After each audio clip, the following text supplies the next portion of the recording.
Sejam muito bem-vindos a mais um episódio do CBCDcast, o podcast do Colégio Brasileiro de Cirurgia Digestiva.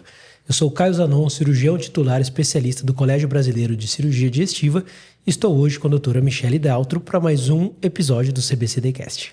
Olá, Caio, mais um episódio do CBCDcast. Eu sou a doutora Michele Daltro, cirurgiã titular especialista pelo Colégio Brasileiro de Cirurgia Digestiva.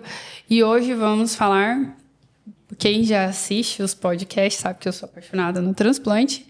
E vai receber uma grande amiga falar sobre transplante hepático em situações complexas, que é a doutora Liliane Ducati, que ela é médica cirurgiã do aparelho digestivo e transplante de fígado e órgãos da Universidade de São Paulo, da USP. E professora assistente desse departamento. Seja muito bem-vinda, Liliane. Muito obrigada pelo convite. É uma honra estar aqui, falar com os colegas, poder trocar umas ideias, bater um papo. Muito obrigada. Imagina, é uma honra para a gente ter você com grande expertise em transplantes hepáticos e poder conversar um pouquinho sobre casos extremos. Então, a gente vai falar de situações adversas, não aquela fácil que você já está acostumado. O fácil a gente quase não encontra mais. Começar por aí, mas vamos lá, é nosso dia a dia. E acho que de início a gente precisa entender como aconteceu isso na sua vida. Do transplante hepático, da situação complexa, da especialização, como foi tudo isso acontecendo? Desde que eu entrei na faculdade, eu sempre tive muito fascínio pela alta complexidade, né? Então, eu entrei na faculdade, já sabia que era cirurgia, gostava muito de trauma. E foi quando eu já conhecia, antes de entrar na faculdade, até o meu primeiro e grande mentor, que é o professor Carneiro. E aí eu comecei, logo desde que acadêmica, segundo ano, nas minhas férias, ia acompanhar as cirurgias dele lá na Beneficência Portuguesa. Então, eu ia lá, tinha os transplantes intervivos, ficava lá o dia inteiro. Não entendia nada, mas estava lá e ficava assim, fascinada, desde o comecinho. Então, acabou que veio naturalmente. Aí, acabei indo para a cirurgia, fiz depois cirurgia do aparelho digestivo e aí fui parar. E justamente quando eu acabei a cirurgia do aparelho digestivo, no ano que eu acabei, no ano seguinte foi o primeiro ano de residência oficial da USP em transplante de fígado. Então, eu fui para lá e fiz a residência, onde eu fiquei até hoje. Legal. Bacana. E hoje, para você, do ponto de vista cirúrgico, qual é o principal gargalo para o transplante hepático? Vamos falar deles, porque também eu vi que você está participando teve o transplante de útero, multivisceral, né? O de fígado. Para você, qual que é do ponto de vista cirúrgico, qual que é o maior gargalo? Assim? O maior gargalo, assim, sem dúvida, quando a gente fala de transplante, é a falta de doador, né? Então, assim, se a gente tivesse doador suficiente, a gente não só faria mais transplantes com os doentes, mas, assim, a gente poderia estender os critérios, a gente poderia oferecer órgãos para outras situações que a gente sabe que já estão muito bem estudadas e definidas, que seriam benéficas. Então, por exemplo, meta de câncer coloretal, colangiocarcinoma. Então, outras situações que hoje em dia a gente não faz o transplante com doador cadáver, porque a gente não tem nem para os casos que já estão bem estabelecidos. Então, imagine para os outros que são situações que ainda não fazem parte da nossa rotina. Então, sim, sem dúvida, o grande gargalo é a falta de doador. Se a gente tivesse doador para todo mundo, a gente poderia, assim, avançar em muito em relação a isso. E quando a gente fala em falta de doador, a gente também entra no assunto que a gente pode falar um pouquinho mais para frente, das máquinas de perfusão, que isso acaba aumentando o critério para aceite de órgãos e tudo mais. Mas então, assim, é a falta de órgão mesmo que leva a gente a não fazer mais transplante. Exatamente. E também eu acho que é o cuidado que, antes de detectar uma morte cerebral, né, encefálica, é o cuidado que esses pacientes devem ter em terapia intensiva, né? Pensou que é ME, cuide do seu doente, cuide daqueles órgãos, mesmo que você não saiba se a família vai querer doar ou não, mas cuide, né? Exatamente. Porque a gente pega já... Esses dias fui fazer uma captação que eu canulei tudo, acho que em 5 minutos. Super para não perder, né, os órgãos. É uma judiação, porque assim, a gente sabe que, infelizmente, o sistema público de saúde, que é de onde vem a grande maioria dos doadores, né, é um sistema cheio de gargalo. Então, não é nem julgando, mas assim, chega lá, entre um paciente jovem que precisa de uma vaga de UTI, ou aquele paciente que tem uma morte encefálica, quem que, né, na hora vai acabar escolhendo e sendo mais privilegiado, vamos dizer assim? O paciente que tem um prognóstico melhor, claro. Só que, do outro lado, esse doador, quantas vidas ele pode salvar? Mas muitas vezes, infelizmente, é ele que sobra na sala de emergência, com droga vasoativa em acesso periférico, mal cuidado. Hoje mesmo, a gente foi captar um órgão, o doente estava com 15 de creatinina. Então, assim, imagina o cuidado que esse doente, né, que não deixa de ser um doente. Então, infelizmente, é um grande problema que a gente tem, não só o número baixo de doação, mas também o cuidado que esses doadores têm. E quando, por exemplo, fui para os Estados Unidos, alguma das vezes que a gente vai lá para fazer estágio nos centros transplantadores, os órgãos lá, eles têm a central de doação, os órgãos, eles são vendidos, porque lá tudo é seguro, né? Então, assim, um doador, vamos supor, paga $20 mil por um fígado, 50 mil por um pulmão, né? Não é que é vendido para a pessoa que vai transplantar, mas, assim, a seguradora paga para aquele hospital. Então, para o hospital, financeiramente, também é interessante cuidar bem daquele doador, porque ele vai lucrar com aquilo. Porque cada órgão que sair daquele doador, ele vai receber por isso. Então, assim, é uma forma correta de fazer com que seja um business, porque, afinal, tudo gira em torno do dinheiro. Se não tiver interesse econômico, ainda mais falando dos Estados Unidos, não tem como, né? Mas, então, o cuidado de lá, desse doador, ele é melhor que o cuidado que os nossos pacientes que estão nas melhores UTIs aqui do Brasil. Legal.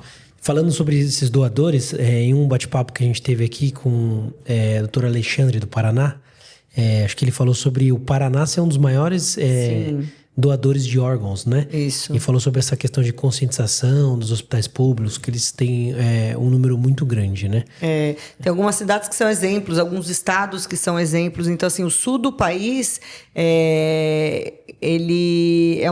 o sul do país é uma região que há muito tempo já tem números muito bons, assim, de doador por 1 milhão de habitantes. Quando a gente compara com até São Paulo, etc. Em algumas regiões, como o norte, às vezes, assim, lugares que nunca nem ouviram falar de transplante, lugares que têm centros menores, tudo. Então, a gente vê que dentro do próprio Brasil, essa distribuição também é muito diferente.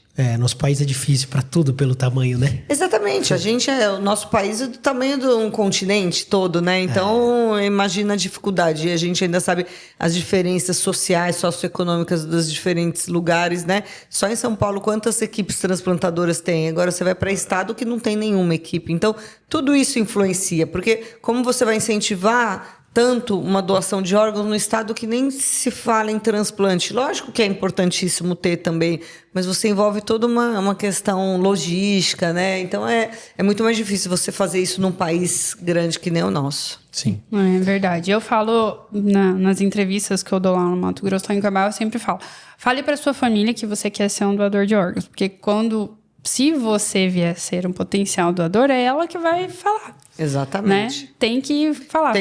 Não tenha medo de conversar com a sua família sobre a morte. A gente tem o medo cultural de conversar sobre a morte. Que a gente, né, é um tabu, a gente não quer falar sobre isso. Vai chamar a morte para dentro de casa, né? Exatamente. Mas, assim, fale com a sua família. Não precisa ficar fazendo 1000 discursos, fazer um drama, mas simplesmente, olha, quero ser doador de órgãos, porque a gente nunca sabe quando que isso vai acontecer.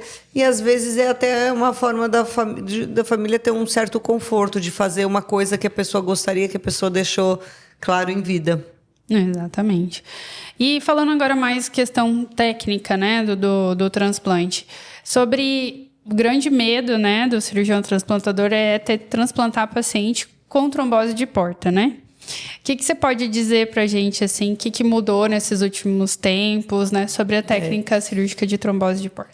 Na verdade, assim, era um grande medo, porque hoje a gente brinca, assim, que... não digo a maioria, né? Mas, assim, é uma situação muito frequente no nosso centro, no nosso meio, porque... nós fomos avançando, né? Antigamente, o transplante tinha uma certa complexidade, as equipes foram treinadas, foram melhorando a habilidade, então a trombose de porta deixou de ser um grande problema e um grande tabu, então hoje a gente tem um grande número de transplantes em pacientes com trombose de porta. É claro que a trombose de porta por si só, né, se a gente olhar na classificação de Gerdau, de 1 a 4, claro, uma trombose grau 1, um trombo mais fácil de ser removido, uma trombose grau 4 já uma trombose completa de todo o eixo porto-mesentérico. Então, a dificuldade, ela aumenta, sem dúvida. Mas deixou de ser uma situação proibitiva e a gente foi aprendendo com o tempo estratégias para remoção de trombo, estratégias para utilizar outros vasos, jump grafts, utilizar renal para revascularizar. Então, hoje em dia, assim, é só aquele caso extremo que não tem nenhum vaso, que aí a gente contraindica o transplante e aí, no caso, seria indicação de transplante multivisceral. Sim. O resto a gente acaba dando um jeito e fazendo sempre uma estratégia cirúrgica diferente. E a gente sabe que existem algumas estratificações na fila do transplante, né? Alguns critérios, o MELD, que é o mais conhecido, né? E necessariamente você acha que o MELD reflete uma cirurgia mais complexa? Um paciente mais difícil ou não? Sem dúvida. Sem dúvida. A gente vê isso quando a gente transplanta, lógico, em São Paulo, infelizmente o MELD tem que ser muito alto para a gente conseguir transplantar. Mas pacientes, por exemplo, com hepatocarcinoma que conseguem atingir o MELD mais alto pelo hepatocarcinoma, mas muitas vezes ele tem o MELD funcional dele baixo. E a gente vê frequentemente esses casos, e é um caso relativamente mais tranquilo. Os pacientes são melhores nutridos, porque esses pacientes assim, não têm grandes ascites, não têm insuficiência renal, não estão internados com encefalopatia, não estão com infecção recente. Então, isso tudo vai levar para um paciente que vai transplantar e vai embora com 4, 5 dias de internação. Diferente o MELD 40, quando você transplanta, primeiro que o paciente já desnutrido, ascite, esse paciente infecta, esse paciente complica pela própria desnutrição, pelo próprio status, esse paciente dialisa no pré, muitas vezes no pós. Então, assim, esse paciente às vezes fica internado 1, 2 meses, entendeu? Então, assim, é uma grande diferença. A gente olha os trabalhos, quando você vê centros que felizmente podem transplantar pacientes com MELD 16, 17, 18, é uma maravilha, porque os resultados são excelentes. Então, eu falo assim, olha, é fácil você ter resultado de 99% de sobrevida no transplante de fígado se você tiver um paciente, né? MELD mais baixo. MELD mais baixo. Agora, na nossa realidade, fulminante, MELD 40, MELD 50, trombose de porta, né?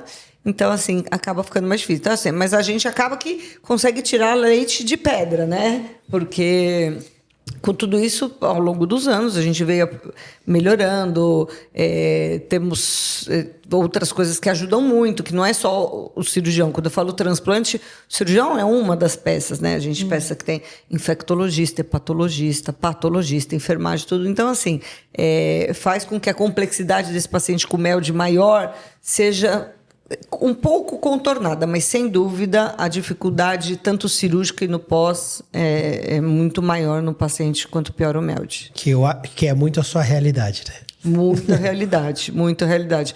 Quando a gente transplanta um caso filé, a gente fala, nossa, o que aconteceu? Que milagre foi esse? Aí faz o transplante em 3 horas.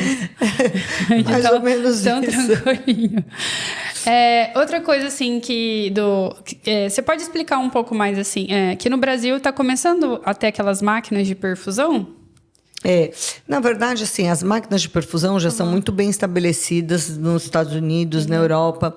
E qual que é a grande vantagem delas? A grande vantagem é que órgãos marginais que você descartaria pela qualidade, pelo risco de não funcionamento, você consegue muitas vezes recuperar esses órgãos, você consegue trabalhar com tempos de isquemia muito maiores. Então, é uma grande revolução. Qual que é o grande gargalo? A gente vai começar até um trabalho, a gente vai ter treinamento semana que vem, porque a gente vai ter um estudo em que alguns órgãos a gente vai selecionar um N de pacientes, alguns órgãos vão para essas máquinas para a gente fazer um estudo aqui no Brasil. Mas o grande gargalo é o custo. né? Isso tudo tem um custo muito elevado para o nosso sistema de saúde. Então, essa realidade, quando a gente toca no financeiro, ela não está tão perto da gente, mas quando a gente olha, ela é uma realidade no mundo afora. Então, assim, você pega um doador obeso, com aquele órgão esteatótico, gama GT estourada, aquele órgão que você fala, nossa, vai ser ruim de tudo, você põe na máquina, muitas vezes você consegue usar esse enxerto, e esse enxerto ter uma melhor qualidade e uma melhor taxa de sobrevida do enxerto. Então, para países que têm condições, já não é nem mais discutível a máquina.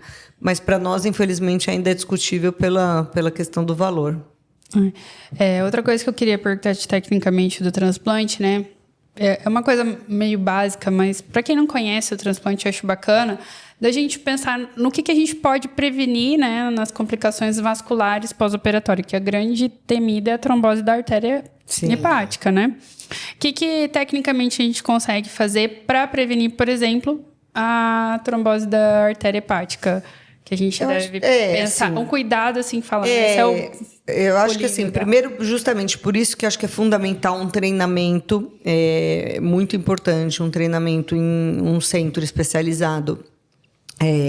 Nesses centros especializados, muitas vezes as pessoas têm a possibilidade de treinar ou em suínos, ou até treinar microcirurgias, tem curso de microcirurgia, porque a anastomose da artéria é uma anastomose que, de princípio, a gente faz com uma lupa, porque é uma anastomose muito delicada. Então, assim, a gente sempre, quando vai fazendo o treinamento dos residentes, sempre fala, toda vez que a gente vai fazer uma anastomose da artéria, primeiro, a dissecção é muito cuidadosa. Então, assim, o transplante, muita gente chega com aquela mão de cirurgião do aparelho digestivo, né? Que é aquela coisa um pouco mais grosseira, cirurgia grande, mãozada. Então, assim, não, transplante é uma cirurgia mais delicada. É uma cirurgia vascular o transplante. Sim. Então, é uma dissecção cuidadosa. Então, assim, o residente vai apresentar, não pega na artéria, né? Você pega na breubinha do lado, pega aqui no fiozinho, afasta assim.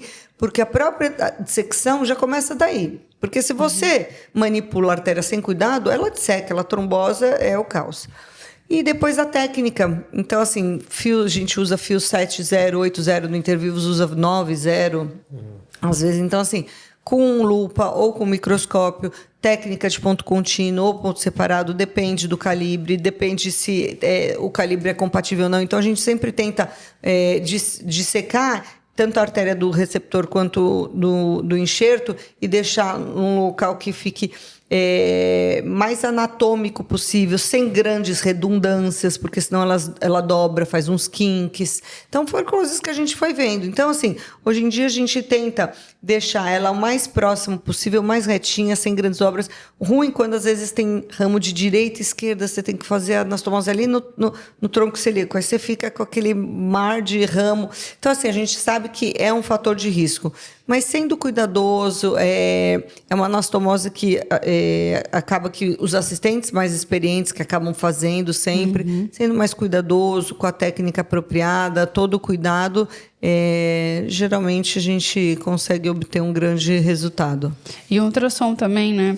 Para ver o fluxo, né? Pós-anastomose. Sim, ultrassom. Então, no primeiro PO, a gente sempre faz um ultrassom. Intervenções precoces são fundamentais. Hoje em dia, a gente tem muito auxílio de radiointervenção para o que precisar, ou até uma cirurgia, né? Realizar essa reanastomose. Então, assim, quando você tem bastante experiência, isso te ajuda a enxergar aquela dificuldade, aquela complicação e tentar resolver da melhor maneira possível.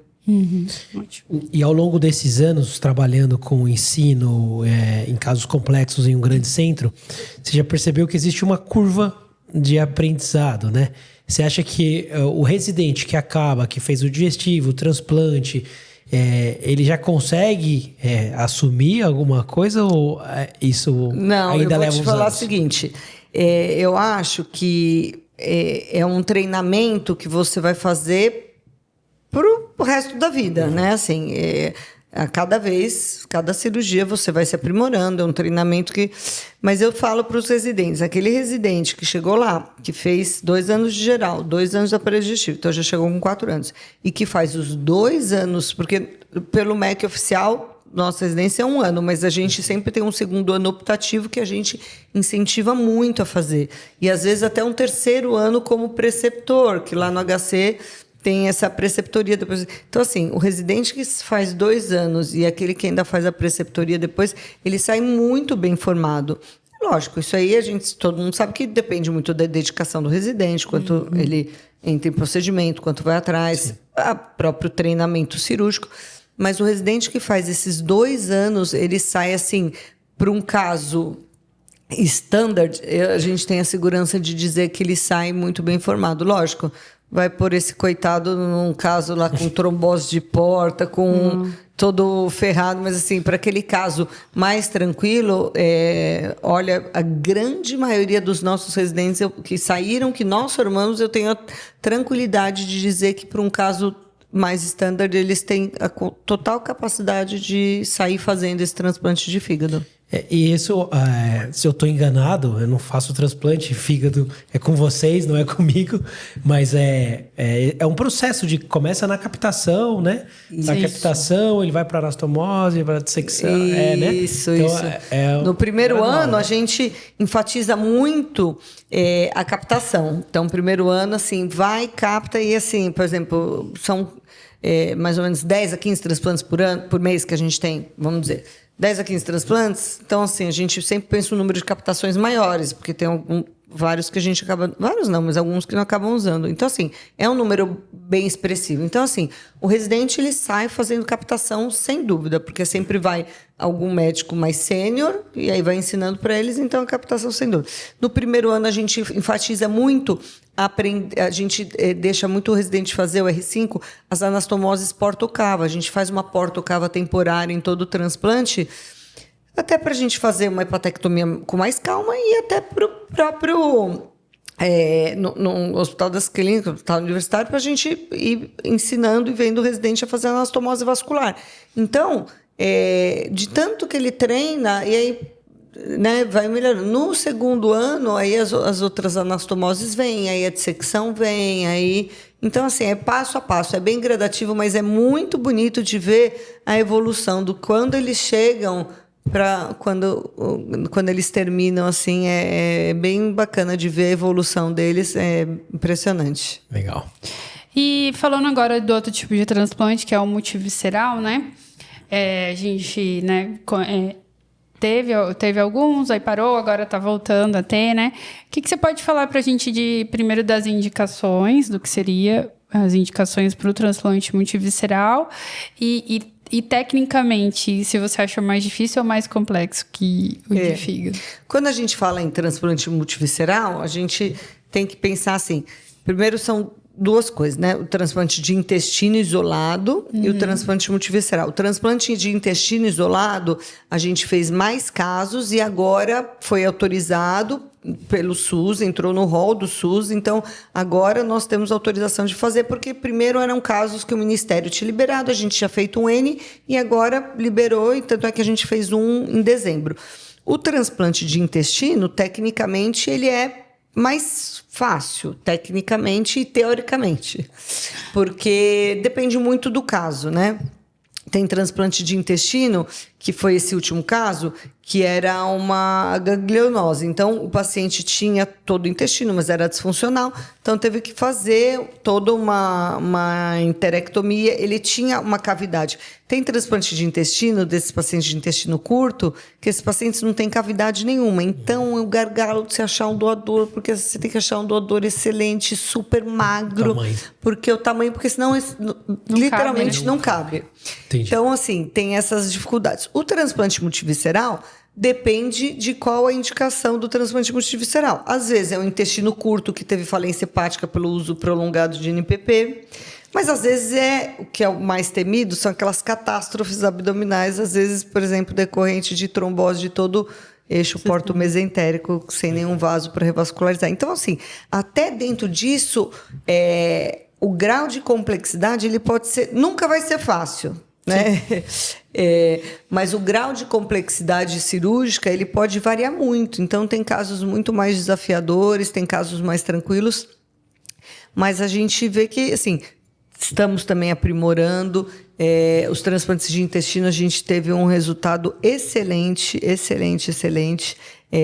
Teve um caso que fizemos, acho que 7 ou 8, não tenho certeza se foram 8, mas teve um caso que teve óbito com 18 meses, outros tiveram uma sobrevida tardia muito boa, porque a gente tem que aprender não só a cirurgia, primeiro começa da indicação, então assim, só citando rapidamente, intestino curto, a ganglionose por multivisceral, então, como eu falei, essas tromboses complexas, catástrofes abdominais, aqueles pacientes com múltiplas fístulas, Crohn, então aquelas catástrofes que não tem mais jeito, então que é literalmente arranca tudo, joga fora e começa de novo.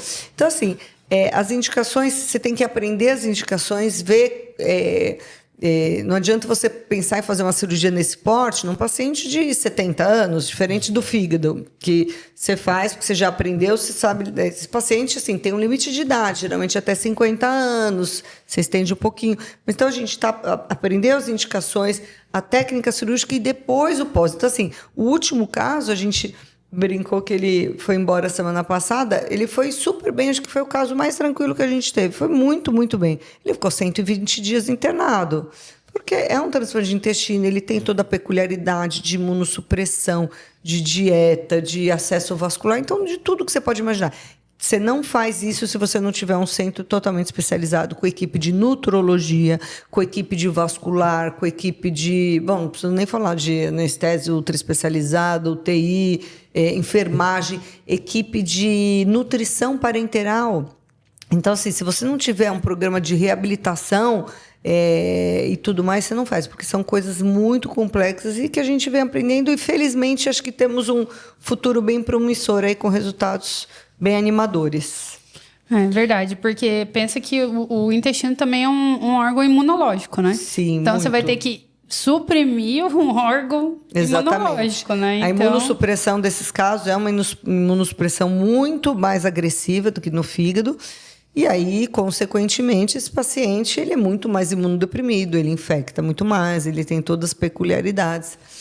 Diferente de um fígado que você tem TGO e TGP, para você monitorar e falar assim, será que está rejeitando? No intestino você não tem. Então, é débito de ileostomia, são biópsias seriadas que você faz, é o paciente que começou, às vezes não tem mais ileostomia, mas uma diarreia muito forte, uma dor abdominal. Então, tudo isso é um outro mundo paralelo, mas que, como a gente, felizmente, tem um grupo grande, unido, que foi para os Estados Unidos principalmente, foi para vários lugares estudar, ver, aprender, e a gente tem aprimorado, então acho que temos um futuro aí promissor para poder ajudar, porque são situações sempre catástrofes, né? São catástrofes abdominais, catástrofes estomarais, que a gente vê no dia a dia?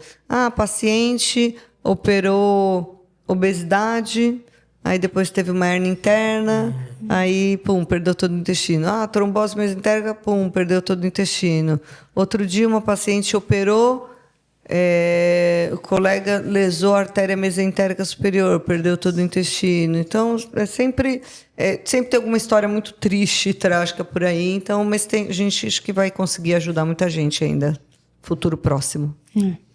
Dessa parte de multivisceral, você faz a parte de pâncreas também? O pâncreas, ele entra em algumas indicações. Quando você fala de multivisceral clássico, o pâncreas entra junto no transplante. Uhum. Mas lá no Hospital das Clínicas também tem o transplante de pâncreas, que é muito mais frequente, o transplante de pâncreas-rim, para os casos de diabetes do tipo 1, aqueles pacientes que já têm complicações graves, severas à terapia substituição renal, aqueles pacientes diabéticos de longa data, que às vezes tem a maurose, que tem todas as complicações que a gente sabe do diabetes. Então, assim, a gente tem uns 10, 15 casos ano que faz transplante de pâncreas, assim. Mas no multivisceral, algumas indicações entre o pâncreas, outras não. Outras são multivisceral modificado, que às vezes tem o intestino e fígado. Então, tem algumas indicações diferentes, dependendo do que for. Entendi. E falando do que teve, né, que foi muito legal, que foi o transplante de útero, né? Sim. Que teve, né? Conta pra gente um pouquinho sobre esse transplante de útero. O primeiro que a gente fez foi em 2016. E aí foi quando nasceu a primeira bebê do mundo de um transplante de útero de doador cadáver. Então, nosso centro foi o primeiro do mundo que teve um bebê nascido de transplante de útero de doador cadáver. Foi muito bacana, foi em 2016. O professor Wellington, professor Carneiro, né, era o professor titular ainda. Eu lembro que fomos captar esse útero, eu, Wellington e Dani, fomos lá em São Bernardo captar esse útero, fizemos esse transplante, virou à noite, foi muito bem e tal. Depois ela engravidou no ano seguinte, teve bebê, foi bem emblemático. Publicamos em revistas importantes, o Wellington e o Dani, que é o gineco, muito participativos na sociedade. E agora, em 24, a gente fez no Brasil o primeiro transplante intervivos de útero. O pessoal da Suécia veio, né, convite do Dr. Wellington e do Dr. Dani, vieram, ajudaram a gente fez, eu também, todo mundo entrou, participou, foi o dia inteiro uma cirurgia. Então, uma irmã que já tinha prole constituída doou para outra irmã que tinha Rokitansky, que é um útero rudimentar. Foi muito bem sucedido também, e aí ela engravidou o ano passado. Essas pacientes, elas coletam óvulos antes, né? Coletam esperma do marido, do parceiro, e ela tinha os embriões dela. E sempre é colocado um embrião. O que aconteceu? Esse embrião dividiu. Trigêmeos. Trigêmeos. Meu Deus. Tanto é que, assim... todo mundo perguntava assim para o embriologista, até o ginecologista, quantos embriões? Porque, assim, eticamente, está tudo inteiro. É um embrião que transfere, porque é um transplante, não é? É diferente de fertilização. De fertilização, é um transplante. Não, Só que todo mundo, assim, apreensivo. Como? Trigêmeos. Eles nasceram ontem, anteontem. Eles estavam lá na nossa enfermaria, foram lá no HC porque eles foram passar visita. São 3 meninos. Eles nasceram prematuros, mas agora eles estão com 7 meses. Mas aí a mãe falou, a idade corrigida, que eles falam, é como se fosse 4 meses, né? Porque eles nasceram bem prematurinhos. Não precisa operar o pé, mas estão bonitinhos os 3, assim, trigêmeos. Então, foi o primeiro também do mundo. E esses casos, assim, eles são muito emblemáticos, eles são emocionantes, porque não são casos que... Diferente a gente que fica lidando com vida e morte, pacientes graves, né? Que são situações... Esses casos, logicamente, ninguém vai morrer porque não tem o útero, mas assim, a gente vê a gente como mulher, sabe? Toda essa questão de o sonho de ser mãe, de engravidar e tudo mais. Então, é um outro lado que é muito bonito também, de você poder dar esperança para uma mulher que sonha em gestar o próprio filho. Então, é muito bacana. A mãe, tadinha, estava acabada, magricela, assim, com 3. Eu que tive um por vez já. 3 já fica. Fácil. Imagina 3. Então, foi muito bacana. Então, esses casos foram muito emblemáticos e quem sabe a gente fazer mais, assim. A gente tendo... liberação de ministério, tendo verba, a gente vai inventando e vai fazendo. Qual é a próxima perspectiva? Então, o que será, né? Essa mãe consegue amamentar, tem todo... É normal nessa questão, porque ela engravidou, vai ter ali a prolactina, hormonal, né? tudo hormonal. Ela só não tem o útero, ela só não tem o... Né, não tinha. O ovário é dela, tudo. Tudo, os óvulos são dela, o ovário dela, tudo normal, questão hormonal, tudo normal. Teria possibilidade, por exemplo, agora já tô pensando aqui, por exemplo, paciente jovem teve o câncer de colo de útero, vamos supor, teve que tirar tudo, até os ovários, vamos supor, né? E ela pode também pegar óvulos doados e, né? Ou congelar óvulo antes de fazer esteré, de fazer, né? De fazer alforé. E assim, o céu é o limite. Né? O céu é o limite quando a gente pensa nisso. Então, tudo que for, né, em relação a isso, pode-se pensar. Muita gente procurou, até o Dani, o Wellington, por questões assim, de gente que nasceu com XY, mas o fenótipo é XX, entendeu? Então, pessoa, assim, tem toda... Não é nenhuma questão de trans, mas trans também procura. Então, o céu é o limite, sim. Lógico. Vamos barrar em questões éticas e tudo, sim, mais. Não tô entrando nesse... Mas a questão técnica está ali, é factível, e aí vamos ver o que que vai rolar aí pela frente. A questão de imunossupressão no transplante de útero talvez seja um pouco mais fácil, né? Ela não é uma imunossupressão tão agressiva, a gente segue mais ou menos o protocolo do fígado.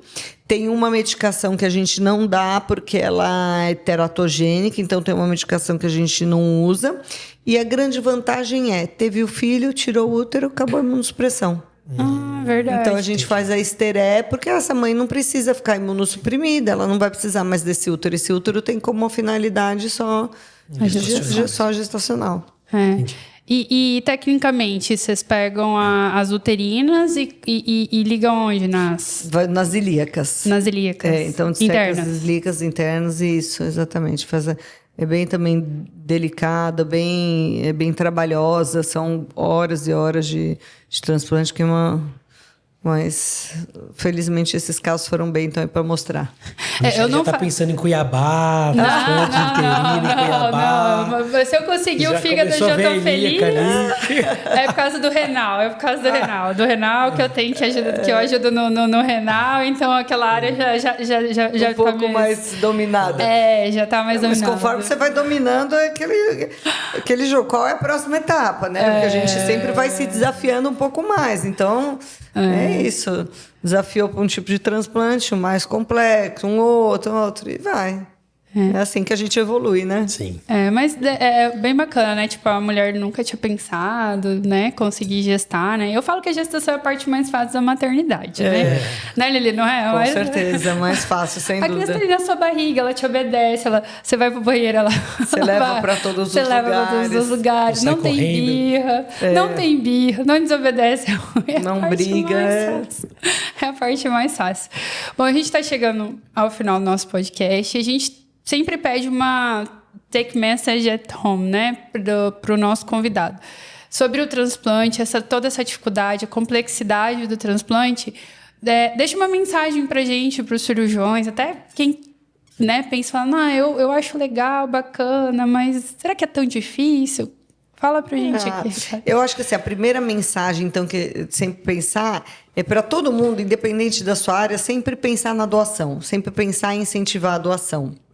Então, eu acho que a gente, como médico, a gente tem que ter esse princípio de orientar, porque sem doador não tem transplante, né? E sem transplante, quantas vidas aí a gente pode salvar? Então, eu acho que essa é a primeira mensagem, assim, doe órgãos, salvem vidas, fale com a sua família, não precisa deixar nada escrito, nada em testamento, nem nada. Se você fala assim, eu quero ser um doador de órgãos, a sua família vai decidir. Então, eu acho que essa é a primeira questão.